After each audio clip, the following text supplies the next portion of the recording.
নমস্কার বন্ধুরা, আপনারা সবাই কেমন আছেন? আশা করি ভালো আছেন। তো আমি খুবই ভালো আছি। তো ন্যাচারাল ক্রিয়েটিভিটি চ্যানেলে আপনাদের সবাইকে স্বাগত। তো আজকে আমি বানাবো ধনেপাতা দিয়ে কুলের চাটনি। তো বন্ধুরা স্টেপ বাই স্টেপ দেখতে থাকো, আশা করি আপনাদের ভালো লাগবে।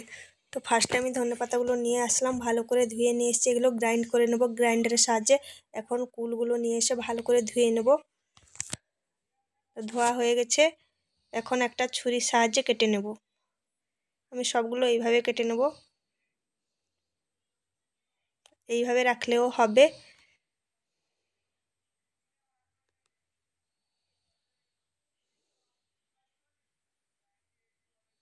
তো আমার সবগুলো কুল কাটা হয়ে গেছে, দেখুন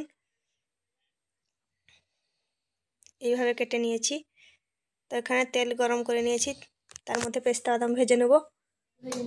তো পেস্তা বাদাম আমার ভাজা হয়ে গেছে, তার মধ্যে দিয়ে দেবো কিচমিচগুলোও ভেজে নেব।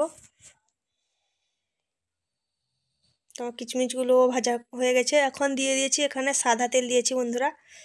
তো এখন দিয়ে দেবো কিছু মৌরি, তারপরে দিয়ে দেবো কুল, তারপরে অল্প একটু নুন, তারপরে অল্প একটু হলুদের ছিটে দিয়ে ভালো করে ভেজে নেব কুলটাকে। আপনারা চাইলে এখানে ঘিও দিতে পারেন। ধনে পাতাটা যে আমি বেটে রেখেছিলাম সেটা দিয়ে নেব এর মধ্যে, ভালো করে নেড়ে নেব। কুলগুলো এই ধনে পাতার সঙ্গে ফুটছে, দেখুন বন্ধুরা। তারপরে দিয়ে দেবো গুড় 1 চামচ। আপনারা স্বাদ অনুযায়ী দিবেন গুড়টা, যে যেরকম মিষ্টি খেতে পছন্দ করেন। তো ভালো করে নেড়ে নিচ্ছি। তো ভালো করে আমার নাড়া হয়ে গেছে, ভালো করে কুলটাকে ফুটিয়ে নিতে হবে। এখন দিয়ে দিলাম কিচমিচ, তারপরে দিয়ে দিলাম পেস্তা কেটে রেখেছিলাম, তারপরে দিয়ে দিলাম বাদাম, চীনা বাদাম অল্প একটু। এগুলোকে ভালো করে মিশিয়ে নেব। দেখুন আমি পুরো শুকিয়ে নিয়েছি, কুলের গায়ে সবগুলো লেগে গেছে মশলা। তো এখন আমি তুলে নেব একটা প্লেটে করে।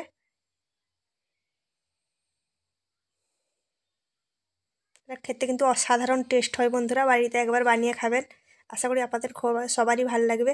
তো এখন একটু ধনেপাতা উপরে দিয়ে দেব, ভাল লাগবে দেখতে। দেখুন কালারটা কত সুন্দর এসছে, দেখুন দেখেই খেতে ইচ্ছা করছে। তো ধনেপাতা দিয়ে সাজিয়ে দিলাম।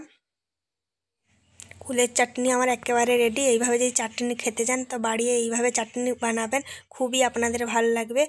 তো বন্ধুরা আপনারা সবাই ভালো থাকুন, সুস্থ থাকুন। পরবর্তী ভিডিও আবার দেখা হচ্ছে। টাটা সবাইকে।